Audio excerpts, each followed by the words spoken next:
Gentlemen, if you're watching this right now, chances are your chest still feels tight when her name pops up in your notifications. Chances are you've replayed the last conversation you had with her 100 times, looking for the one line you could have said differently. And chances are, somewhere in the back of your mind, you're still waiting for her to come back. Here's the truth nobody's going to tell you. You are not healing from this breakup because you are playing the entire game wrong. Most men treat a breakup like a puzzle to solve. They think if they just say the right thing, wait the right amount of time, or prove they've changed enough, she'll see it and come back. So they chase closure. They chase one more conversation. They chase an explanation that will finally make the pain make sense. And every single time, it backfires because closure was never hers to give you. It was always yours to build. Think about how much of your day is still being spent on a relationship that technically no longer exists. The mental replays, the imaginary arguments where you finally say the perfect thing, the hope that one more conversation will fix what months of the actual relationship couldn't. That's not love. That's a man refusing to accept that the chapter is closed, and refusing to accept it is the exact thing keeping you stuck in it. But there's a bigger lie sitting underneath all of that. The biggest lie men tell themselves after a breakup is this: I won't find better. You loop her highlight reel in your head, the good mornings, the inside jokes, the way she looked at you before things fell apart, and you convince yourself that was the ceiling, that she was as good as it gets. Gentlemen, that is a story your fear is telling you, not a fact about your life. You have not run out of options. You have run out of patience for your own healing, and that's a very different problem. So let's fix the actual problem. Healing after a breakup is not a logic exercise. You cannot think your way out of heartbreak with a spreadsheet of pros and cons about your ex. Healing is about learning to speak the language that respect actually responds to, and that language is value. Not begging, not proving, value. A man who understands his own worth doesn't need to convince anyone else of it, including the woman who just walked away. This means you need to kill what I call pick-me energy. That's the energy of a man who is still auditioning for a role that's already been cast, texting to check in, liking old photos, hoping she notices you're doing better so she reconsiders. Every one of those moves says, please pick me again. And desperation has never once made anyone more attractive. It repels. What replaces pick-me energy is an abundance mindset.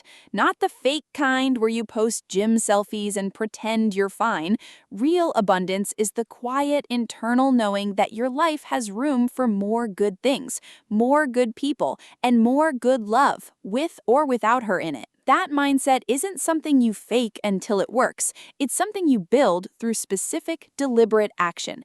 And I want to be clear about something, because a lot of men hear abundance mindset and think it means suppressing the pain, acting unbothered, pretending it doesn't hurt. That's not abundance. That's avoidance wearing a confident mask, and it will crack the second you're alone with your thoughts at 2 a.m. Real abundance lets the pain exist without letting it drive. You can grieve the relationship and still be building a life that doesn't depend on it. Those two things aren't in conflict. Let's talk about how you actually build that. The first pillar is the power of implied scarcity, otherwise known as the no-contact rule. Here's why this works on a psychological level.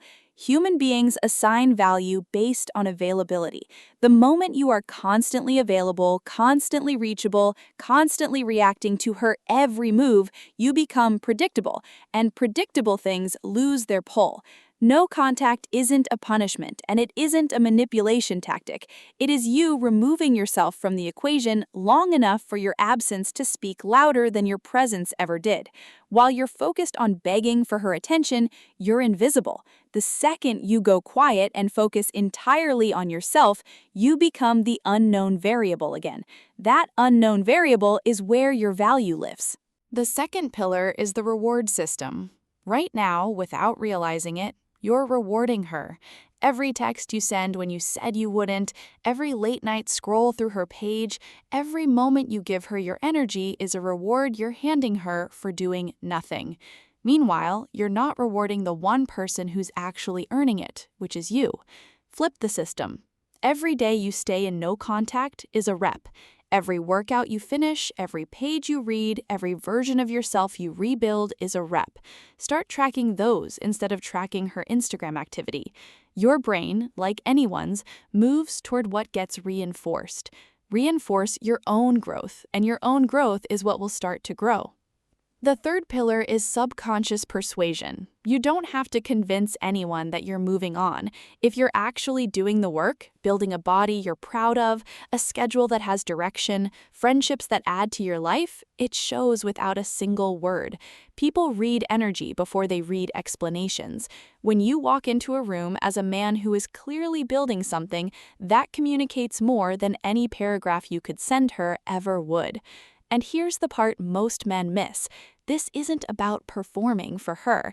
It's not about hoping she sees your gym progress and regrets everything. It's about becoming a man whose life doesn't require her attention to feel complete. That shift is the whole game. Now let's talk about the number one mistake that kills every ounce of power you've built: stalking her social media, breaking no contact just to check in. Gentlemen, every time you check her page, every time you send that "I just want to talk" text, you are handing back every rep you earned. You're stepping right back into pick-me energy after you finally climbed out of it. This is why I teach what I call the one-strike rule. If she is the one who ended it, the door is closed, not cracked open for late-night texts, not cracked open for "how have you been?" Closed. It stays closed until you, from a position of strength and clarity, decide otherwise. Not from loneliness at 11 at night, not from 3 drinks in, from strength. That's the only condition under which that door reopens. And most of the time, once you've truly healed, you won't even want it to. So here's where this leaves you. Healing from a breakup was never about getting her back. It was never about proving a point or getting the perfect closing conversation. It's about becoming a man operating from abundance instead of scarcity. A man whose value doesn't fluctuate based on whether one specific person is in his life. No contact protects your energy. Rewarding your own growth rebuilds your identity. Living with intention persuades the world of your value without you saying a single word about it. And the one-strike rule keeps you from undoing all of it in one weak moment. Gentlemen, you didn't lose the relationship. You lost a version of your life that wasn't building you into the man you're capable of becoming. Let her go and go build him.